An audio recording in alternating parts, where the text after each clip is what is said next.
आज हम electrolyte combination therapy के बारे में पढ़ेंगे। Electrolyte combination therapy D pharma first year, ठीक है, डी फार्मास्यूटिकल केमिस्ट्री का पार्ट है। इलेक्ट्रोलाइट के बारे में हम लोगों ने पहले डिस्कस कर चुके हैं। अब है electrolyte combination therapy. Electrolyte combination therapy क्या होता है? तो जाहिर सी बात है, इलेक्ट्रोलाइट कॉम्बिनेशन का मतलब क्या हुआ कि कई सारे इलेक्ट्रोलाइट्स का कॉम्बिनेशन, ठीक है। कॉम्बिनेशन का मतलब क्या हुआ कि एक साथ कई सारे इलेक्ट्रोलाइट क्या है, प्रेजेंट हैं। तो इलेक्ट्रोलाइट कॉम्बिनेशन का मतलब क्या है कि हम इलेक्ट्रोलाइट्स जो हमारे बॉडी में होते हैं, जो कि इलेक्ट्रोलाइट्स एनायन या इलेक्ट्रोलाइट्स कैटायन दोनों के फॉर्म में होते हैं। एक पॉजिटिव चार्ज होता है, एक निगेटिव चार्ज होता है। उन दोनों फॉर्म, और उसके कई सारे एग्जाम्पल्स है, सोडियम हो गया, क्लोराइड हो गया, कार्बोनेट हो गया, ठीक है। तो उनका कॉम्बिनेशन, ठीक है, उनका कॉम्बिनेशन को क्या कहते हैं हम लोग, इलेक्ट्रोलाइट कॉम्बिनेशन। और थेरेपी का मतलब उससे जो ट्रीटमेंट करते हैं कॉम्बिनेशन के थ्रू, वो होता है इलेक्ट्रोलाइट कॉम्बिनेशन थेरेपी। इसमें क्या है, combination of the glucose and saline solution और usually sufficient in short term therapy for restoring electrolyte loss. यानी कि यहाँ पे है कि जो ड्रिप चढ़ती है, जो सलाइन चढ़ता है, ठीक है, इन दोनों का जो कॉम्बिनेशन होता है वो क्या होता है, सफिशिएंट होता है in the short term therapy के लिए। अगर किसी को भी पेशेंट का इलेक्ट्रोलाइट बैलेंस बिगड़ गया है तो उसका इंस्टेंटली हमको वो इलेक्ट्रोलाइट बैलेंस करना है, तो उस केस में हम लोग क्या करते हैं, ग्लूकोज का और सलाइन का सोल्यूशन का कॉम्बिनेशन बनाकर उसको देते हैं, ट्रीट करते हैं, यानी कि फर्स्ट एड की तरह। शॉर्ट टर्म थेरेपी के लिए आपका ये क्या है, इस थेरेपी को हम लोग यूज करते हैं, ठीक है, जो कि क्या करता है, रिस्टोरिंग इलेक्ट्रोलाइट लॉस। जो इलेक्ट्रोलाइट के लॉस को क्या करता है, रिस्टोर करता है।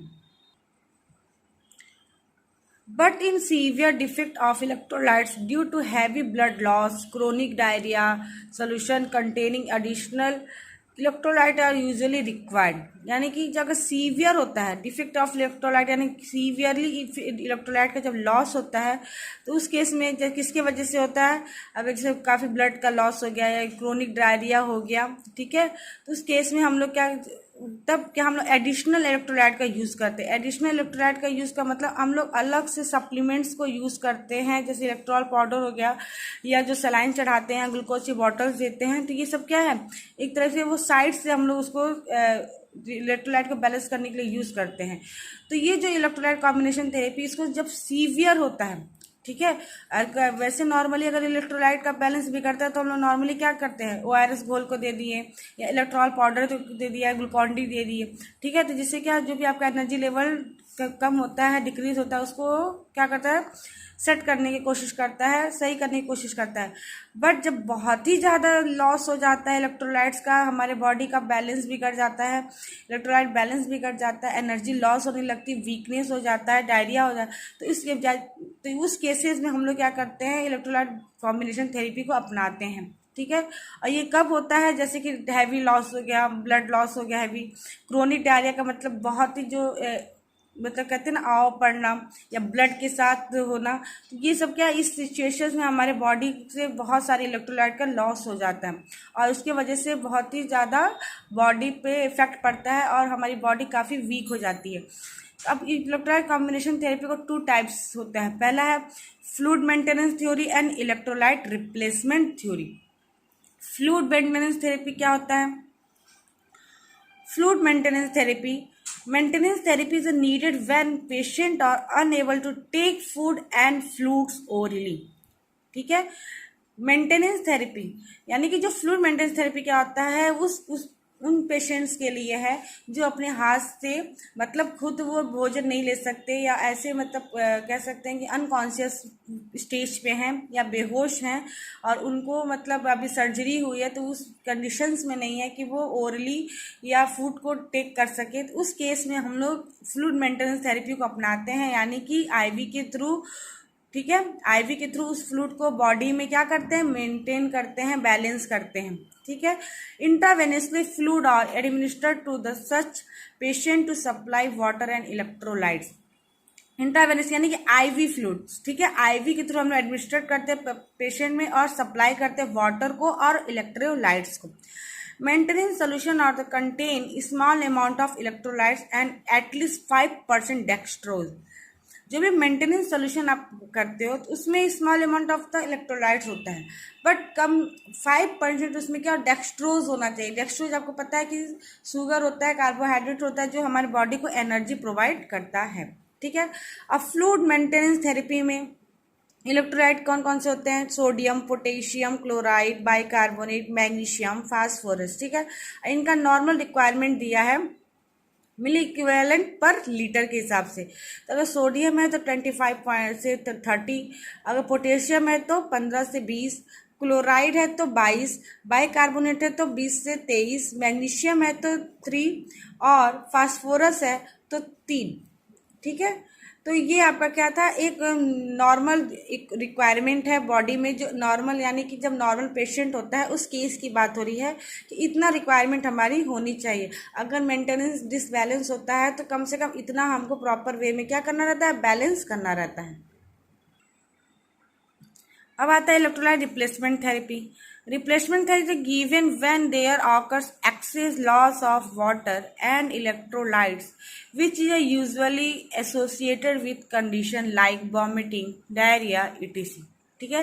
रिप्लेसमेंट थेरेपी कब देते हैं? जब एक्सेस लॉस ऑफ वाटर होता है, इलेक्ट्रोलाइट का मतलब लॉस हो जाता है, उस केस में हम लोग उस कंडीशन में इलेक्ट्रोलाइट रिप्लेसमेंट थेरेपी को अपनाते हैं, जैसे कि वॉमिटिंग हो गया, डायरिया हो गया, एक्सेसिव वॉमिटिंग हो गया। सोल्यूशन और replacement therapy contain large amount of the electrolyte. पिछला क्या था, फ्लूइड में वो small amount of the contain करता था इलेक्ट्रोलाइट्स को, और इसमें क्या है कि इलेक्ट्रोलाइट रिप्लेसमेंट थेरेपी में ये large amount of the electrolytes को क्या करता है, कंटेन करता है। Combination electrolyte infusion for replacement therapy. Replacement therapy के लिए जो कॉम्बिनेशन इलेक्ट्रोलाइट इन्फ्यूजन होता है दो केस में, compound sodium chloride injection and compound sodium lactate injection, जिसको हम लोग रिंगर इंजेक्शन कहते हैं। वो कंपाउंड सोडियम इलेक्ट्रोलाइट इंजेक्शन होगा तो रिंगर इंजेक्शन कहेंगे।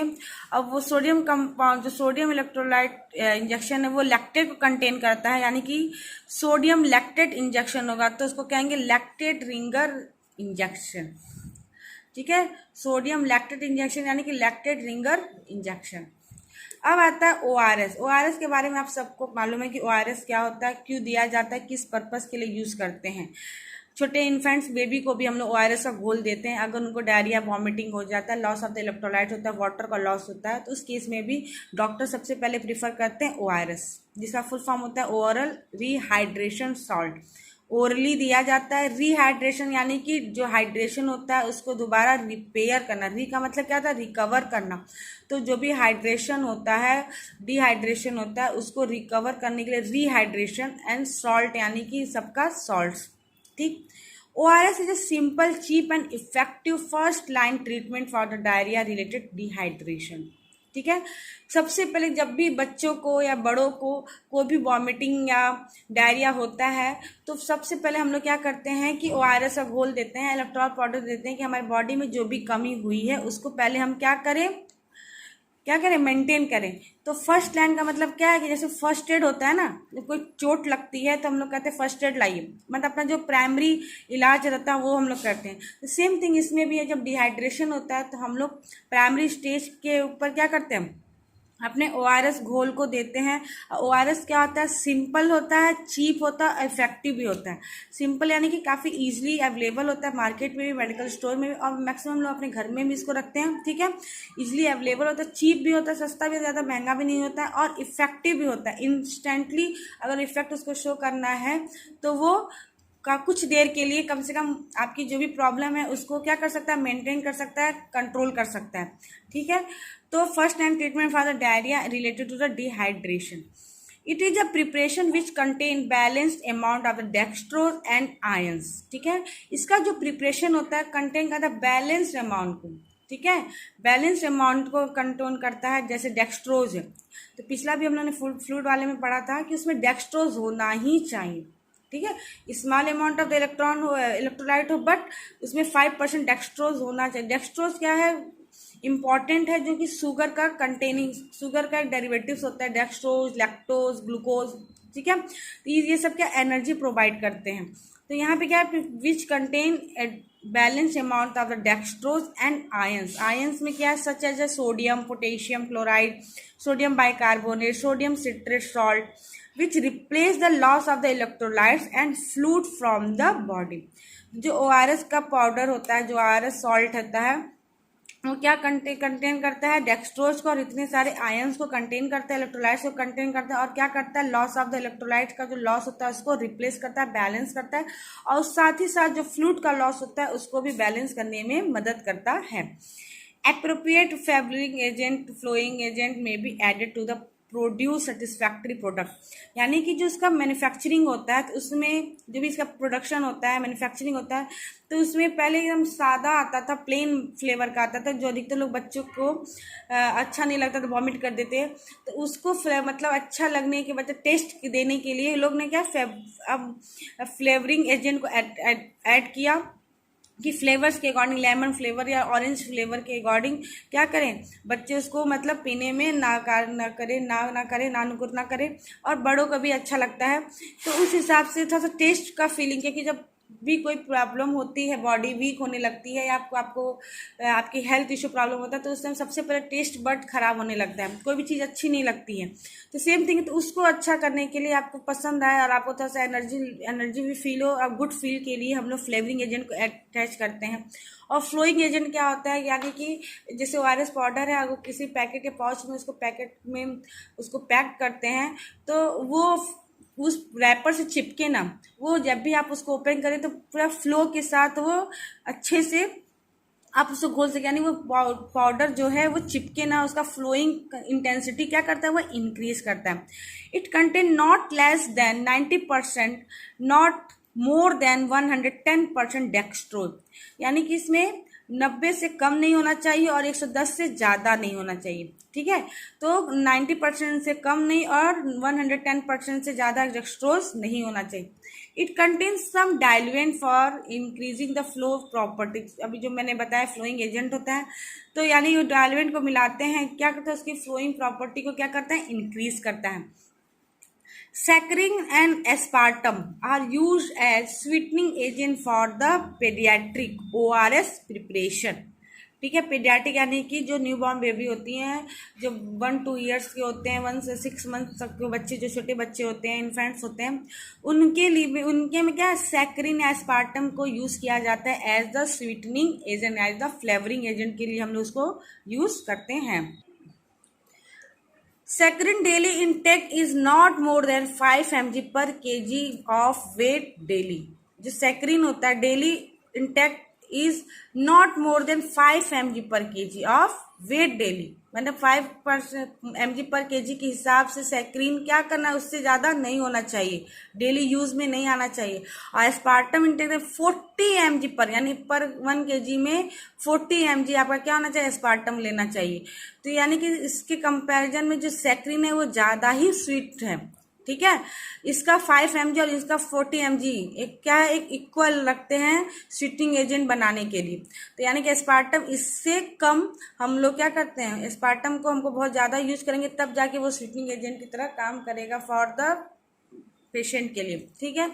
The preparation contain sodium chloride 2.6 gram and dextrose anhydrous 13.5 ग्राम। इसमें कौन कौन से ORS में कौन कौन से एक्टिव इंग्रेडिएंट होते हैं, dextrose monohydrate, potassium chloride, sodium citrate, water QS यानी कि वाटर क्वांटिटी सफिशिएंट। QS का मतलब होता है क्वांटिटी सफिशिएंट, तो require amount in the gram, ठीक है, ग्राम में। तो डेक्सट्रोज मोनोहाइड्रेट कितना चाहिए, 14.85, पोटेशियम क्लोराइड कितना चाहिए, 1.5 and sodium citrate 2.9 and water QS यानी 1000 ml यानी क्वांटिटी सफिशिएंट। ये आपका एक छोटा सा पॉइंट है। टाइप्स ऑफ द ORS, कितने टाइप्स के ORS होते हैं, sodium bicarbonate based, try sodium citrate based, reduce osmolarity ORS and super ORS। ये जो ORS का टाइप है मार्केट में इस पैटर्न में भी आता है, जैसे कुछ इलेक्ट्रोलाइट्स बॉडी में बहुत ज़्यादा कम हो जाते हैं, ठीक है। तो उसके केस में जैसे बाइकार्बोनेट काफ़ी ज़्यादा कम हो गया है, तो उसके केस में हम लोग सोडियम बाइकार्बोनेट बेस्ड वाले ORS को यूज़ करेंगे, ठीक है। सोडियम सिट्रेट कम हो गया तो ये वाला यूज़ करेंगे। ऑस्मोलरिटी है, जो ऑस्मोसिस प्रोसेस है हमारे बॉडी में, उसको अगर वो कम हो गया है ज़्यादातर, उस पर इफेक्ट हो तो वो ये वाला यूज़ करेंगे। और सुपर ORS जो हम लोग नॉर्मली यूज़ करते हैं। इतने तरीके से ORS भी आते हैं मार्केट में, जो अपने रिक्वायरमेंट के अकॉर्डिंग हम लोग क्या करते हैं, उसको यूज़ करते हैं, ठीक है। अब इसके आगे आता है next point, inorganic official compound. आपके सिलेबस में दिया है इनऑर्गेनिक ऑफिशियल कंपाउंड्स, ठीक है, of iron, calcium, calcium gluconate, ठीक है, आयोडीन। तो इनऑर्गेनिक ऑफिशियल कंपाउंड का मतलब है कि वो सारे ऑफिशियली कंपाउंड जो आप प्रिपेयर करते हो, जो आप यूज़ करते हो इनऑर्गेनिक की बात हो रही, ऑर्गेनिक नहीं इनऑर्गेनिक की, ठीक है। वो केमिकल फॉर्मुलेशन जिसमें भी कोई एरोमेटिक रिंग ना हो, बट यानी बस कंपाउंड्स हो, एटम्स हो, तो इन ऑफिशियली का मतलब जितना भी आपके सिलेबस में है, जो भी आप लोग माउथ, डेंटल, टॉपिकल एजेंट में यूज़ करते हैं, आयरन, वो बस आयरन से रिलेटेड, ठीक है।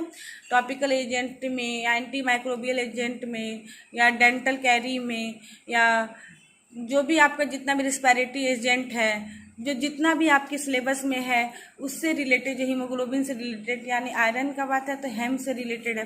तो जितना भी आपने प्रिपरेशन पढ़ा है वो सारे चीज़ क्या होगा, आयरन से रिलेटेड जो भी चीज़ें हैं वो सब क्या होगी, इनऑर्गेनिक ऑफिशियल कंपाउंड होगा। तो यहाँ पे दिया है various inorganic official compound of the iron like as ferrous fumarate tablet, IPBP-USP। Ferrous fumarate tablet का मतलब टैबलेट फॉर्म में है फेरस, और फेरस का मतलब क्या, आयरन को इंडिकेट कर रहा है। IP आपको पता है, BP और यानी IPBP-USP के फॉर्मुलेशन के अकॉर्डिंग इसके टैबलेट को क्या किया गया है, फॉर्मुलेट किया गया है।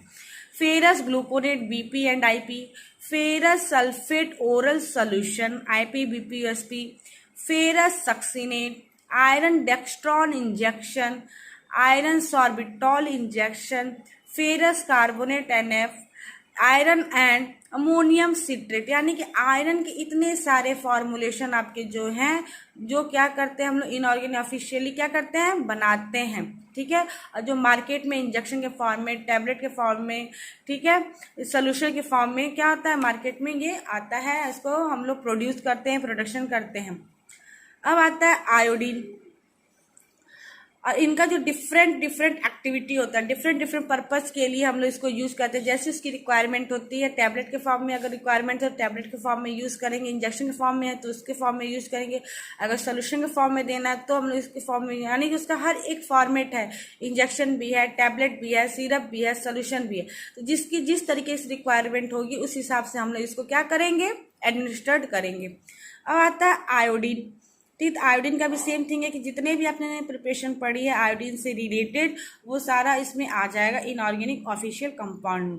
तो आयोडीन IPBP जो नॉर्मल आयोडीन बनता है, पोविडोन आयोडीन सोल्यूशन, ठीक है, aqueous iodine oral solution, alcoholic iodine solution, iodised oil fluid injection, iodine tincture, iodine topical solution, strong iodine tincture.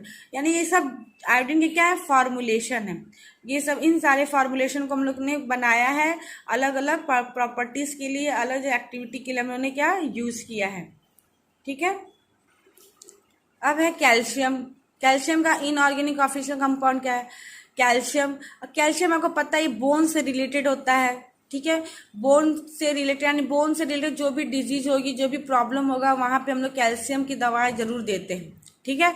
और दांत से या डेंटल प्रॉब्लम से भी कैल्शियम क्या है, आपका कनेक्टेड है, ठीक है। अगर दांत से रिलेटेड, डेंटल से भी कोई प्रॉब्लम होती है तो वहाँ भी हम लोग कैल्शियम को क्या करते हैं, प्रीफर करते हैं। तो कैल्शियम का भी कई सारे फॉर्मुलेशन हैं, ठीक है। तो देखिए, calcium acetate, calcium amino salicylate tablet, calcium carbonate tablet, calcium chloride injection, calcium gluconate injection tablet, ठीक है, कैल्शियम हाइड्रोक्साइड सोल्यूशन, इस कैल्शियम लैक्टेट या tablet, calcium levulinate injections, calcium phosphate, di calcium phosphate, जो कि डेंटल प्रोडक्ट में हम लोग use करते हैं। तो ये आपका था कैल्शियम का फॉर्मुलेशन, जो भी आप लोगों ने इनऑर्गेनिक, ठीक है, इनऑर्गेनिक तरीके से क्या किया है, इसको मॉडिफाई किया है for the many types of the disease के लिए, ठीक है, इफेक्टिवनेस के लिए हम लोगों ने इसको यूज किया है, ठीक है। तो जैसे इसकी रिक्वायरमेंट होती है कैल्शियम से रिलेटेड, तो हम वहाँ पे इसको क्या करते हैं, यूज करते हैं। अब आता है कि इसका प्रिपरेशन, तो इसमें आपके सिलेबस में दिया है कैल्शियम ग्लूकोनेट के बारे में, फेरस सल्फेट के बारे में, ठीक है। तो कैल्शियम ग्लूकोनेट का प्रिपरेशन पढ़ेंगे। तो पहली बात, आपको कैल्शियम ग्लूकोनेट पता है किसका डेरिवेटिव है, कैल्शियम का से रिलेटेड है। अब कैल्शियम ग्लूकोनेट की बात हो रही है, तो इसका मॉलिकुलर फॉर्मूला CaC12H22O14 ठीक है, ये इसका स्ट्रक्चर है, मॉलिकुलर स्ट्रक्चर है। CO माइनस CHOH का होल 4 CH2OH का होल ट्वाइस इंटू Ca पर 2 प्लस चार्ज, ठीक है। C12 यानी कि 1 2 1, यहाँ पे 4 कार्बन, क्या हो गया 5 एंड 6 2 जा 12। H22 यानी पे यहाँ पे 2 हाइड्रोजन है 2, तो 2 4 जा 8 और 8, ठीक है, 8 2 जा 16, और यहाँ पे कितने 3 2 जा 6, तो 16 और 6 मिलके क्या हो गया 22।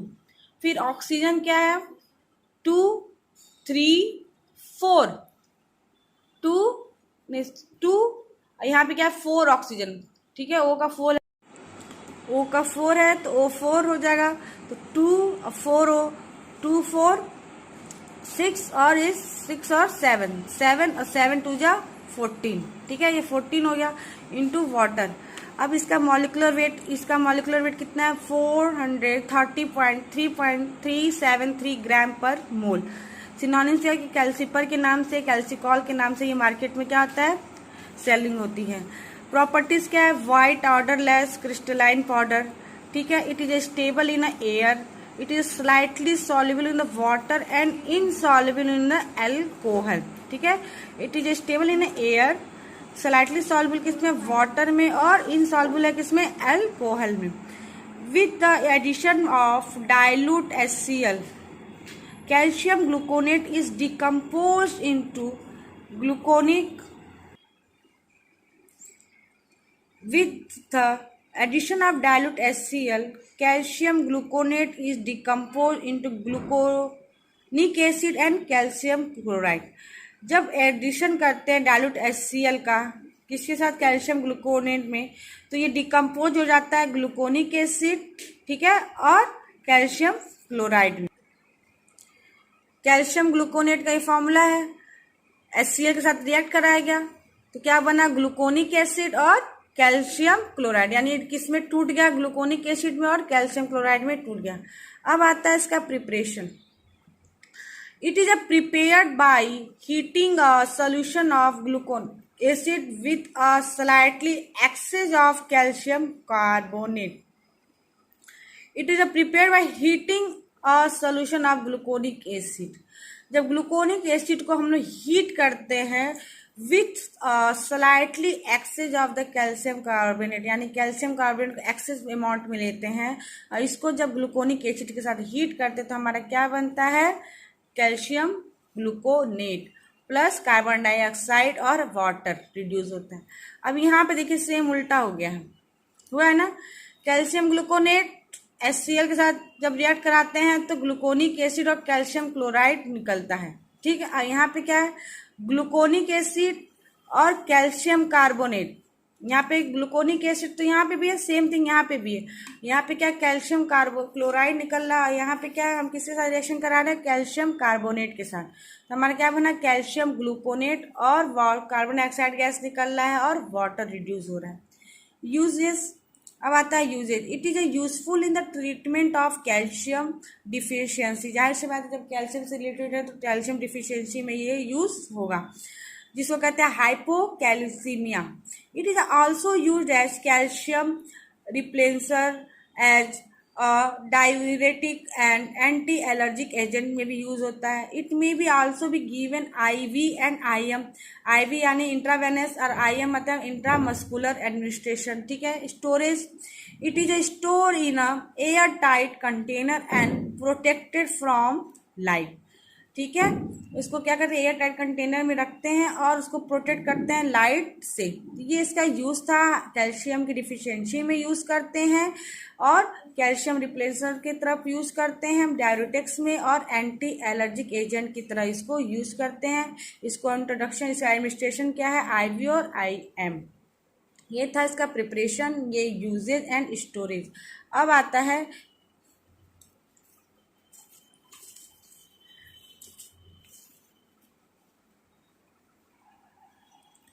Incompatibility of calcium gluconate. ठीक है, अभी तक कैल्शियम ग्लूकोनेट का प्रिपरेशन पड़ा। अब इनकम्पेटिबिलिटी क्या है, incompatible with oxidising agent and sulphate के साथ क्या होता है, ये इनकम्पेटिबल होता है। ठीक, जो भी ऑक्सीडाइजिंग एजेंट होता है सल्फेट के साथ इनकम्पेटिबल होता है। और कंपेटिबल किसके साथ होता है, अदर ड्रग क्लिंडामाइसिन और नोवामाइसिन सोडियम के साथ ये क्या होता है, कंपैटिबली शो करता है। ये इंपॉर्टेंट है, ये पूछा जाता है कि कैल्शियम ग्लूकोनेट किसके साथ इनकम्पैटिबल है और किसके साथ कंपैटिबल है। अब नेक्स्ट आता है हमारा preparation ferrous sulphate. Calcium gluconate के बारे में इससे पहले डिस्कस किया हमने। अब ये है आपका फेरस सल्फेट। तो फेरस सल्फेट का मॉलिक्यूलर फॉर्मूला क्या है, FeSO4 × 7H2 water molecule. Molecular weight क्या है, 278.0 ग्राम पर मोल। प्रॉपर्टीज, इनकी प्रॉपर्टीज क्या है, physical properties, odourless, green crystals, ठीक है, exposure to air, it is oxidise and become brown in colour. Odourless होता है, ग्रीन क्रिस्टल होता है। ठीक है, एक्सपोजर टू एयर का मतलब क्या है, जब एयर के एक्सपोजर एयर के कांटेक्ट में आता है इट इज ऑक्सीडाइज हो जाता है और उसका जो कलर क्या हो जाता है, ब्राउन कलर में कन्वर्ट हो जाता है। ठीक है, completely soluble in water and practically insoluble in alcohol. ये कंप्लीटली सॉल्युबल होता है किसमें, वाटर में कंप्लीटली सॉल्युबल हो जाता है और प्रैक्टिकली इसको ये इनसॉल्युबल होता है, यानी कि अल्कोहल में ये इनसॉल्युबल, प्रैक्टिकली मतलब यानी कि आपके लैब में ही अवेलेबल होता है तो वहाँ पे ये क्या होगा, इनसॉल्युबल होगा अल्कोहल में। टेस्ट क्या होता है, मेटालिक और एस्ट्रिंजेंट टेस्ट होता है। अब आता है इसका केमिकल प्रॉपर्टी। ये तो था आपका फिजिकल प्रॉपर्टी। अब आता है केमिकल प्रॉपर्टी। तो केमिकल प्रॉपर्टी एक ऑक्सीडेशन के पे है और एक रिडक्शन पे बेस्ड है। ऑक्सीडेशन का मतलब क्या, जब expose to the air oxidation take place turn brown due to the formation of ferric sulphate. जाहिर सी बात, अभी हमने पढ़ा है यहाँ पे, on the exposure to air it is oxidise and become brown in the colour. Same thing यहाँ पे भी है। ठीक है, expose to the air oxidation take place and turn brown due to formation of ferric sulfate। तो यहाँ पे क्या है आपका, फेरस सल्फेट है, वाटर है, ऑक्सीजन है। ठीक है, ये कन्वर्ट किस में हुआ आपका, फेरिक सल्फेट में। फेरिक यानी कि FeSO4 और यहाँ पे क्या हो गया है, 4FeOHSO4। तो फेरस का फेरिस में क्या हुआ है, कन्वर्ट हुआ है। ठीक है, तो फेरिक सल्फेट का फॉर्मेशन हुआ है और यहाँ पे क्या, ब्राउन कलर में वो टर्न हो गया। और ऑन रिडक्शन क्या है, ferrous sulphate reduce mercury chloride to mercurous chloride. जो फेरस सल्फेट को जो क्या करता है, रिड्यूस Fe+2 जो है वो फेरस होता है। ठीक है, Fe+2 क्या होता है, फेरस होता है, तो वो रिड्यूस करता है मर्क्यूरी क्लोराइड को मर्क्यूरस क्लोराइड में। Reduce mercury chloride to mercurous chloride में क्या करता है, ये रिड्यूस होता है। Preparation, ferrous sulfate is prepared by adding a slight excess of iron to dilute sulfuric acid। जो फेरस सल्फेट होता है उसको प्रिपेयर करते कैसे, adding a slight excess of iron. ठीक है, स्लाइट एक्सेस ऑफ आयरन को क्या करते हैं, ऐड करते हैं to the dilute sulphuric acid से, तो क्या बनता है हमारा, फेरस सल्फेट बन जाता है। ये क्या है आपका, फेरस सब कैसे, आयरन जो है, ठीक है, एक्सेस में आयरन लिया है उसको डाइल्यूट H2SO4 के साथ रिएक्ट किया है और यहाँ पे आपका क्या बन गया, फेरस सल्फेट, और यहाँ पे हाइड्रोजन गैस क्या हो गई है, निकल। तो ये एरो आपको क्या बताता है कि ये गैसियस फॉर्म में है।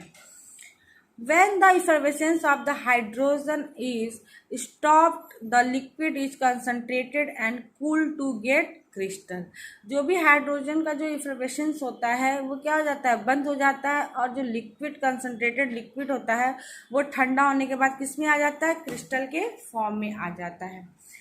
अब uses, it is used as haematinic haematinic का मतलब क्या है? हेम का मतलब क्या होता है? आयरन। और आयरन कहाँ? हेम का मतलब हीमोग्लोबिन की बात हो रही है, यानी कि ब्लड से रिलेटेड। तो ब्लड में आयरन, ठीक है। तो ब्लड में जो आयरन की कमी होती है उसको पूरा करने के लिए हम लोग एज द हीमेटेनिक्स इसको यूज करते हैं। It is a useful in the iron deficiency यानी अनीमिया। सेम बात वही है कि ब्लड की कमी होगी तो वहाँ पे आयरन की कमी होती है, तो उसमें हम लोग यूज करते हैं जिसको अनीमिया कहते हैं, ठीक है। Storage, store in air tight container to prevent decomposition, ठीक है। इसकी इनकम्पेटिबिलिटी क्या है? It is incompatible with alkalis, benzoate and phosphate.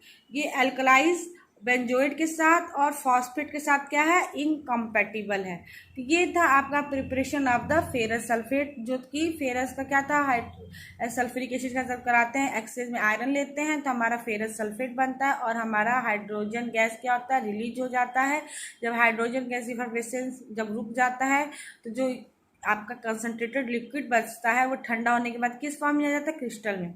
Use आपका हीमेटेनिक्स है, अमनीमिया में यूज किया जाता है। स्टोर, जाहिर सी बात है हर जगह इसको ऐसा स्टोर किया जाए कि इसमें कोई भी वाटर एयर का मॉइस्चर गेन ना करे, जिससे इसका डिकम्पोज यानी का मतलब डिकम्पोजिशन का मतलब क्या है कि वो एयर के साथ रिएक्ट ना कर जाए, वो मॉइस्चर गेन ना करे और उसकी जो एक्चुअल प्रॉपर्टी है वो क्या हो? डिस्ट्रॉय ना हो। इसलिए इसको हमेशा एयर टाइट कंटेनर में स्टोर करके रखते हैं टू प्रिवेंट डिकम्पोज, यानी वो डिकम्पोज ना हो सके। इनकम्पेटिबल किसके साथ? तो इनकम्पेटिबल किसके साथ है? एल्कलीज के साथ, बेंजोएट और फास्फेट के साथ। तो ये था आपका फेरस सल्फेट का preparation, use and storage and compatibility. ये सारा टॉपिक किससे रिलेटेड था? इलेक्ट्रोलाइट बैलेंस थेरेपी से, ठीक है। और इसमें फिर हम लोग दूसरा टॉपिक क्या पढ़ा? इनऑर्गेनिक ऑफिशियल कंपाउंड, जिसके हम लोग को प्रिपरेशन पढ़ना था। तो ये टॉपिक कंप्लीट होता है। I hope you understand that. Thank you.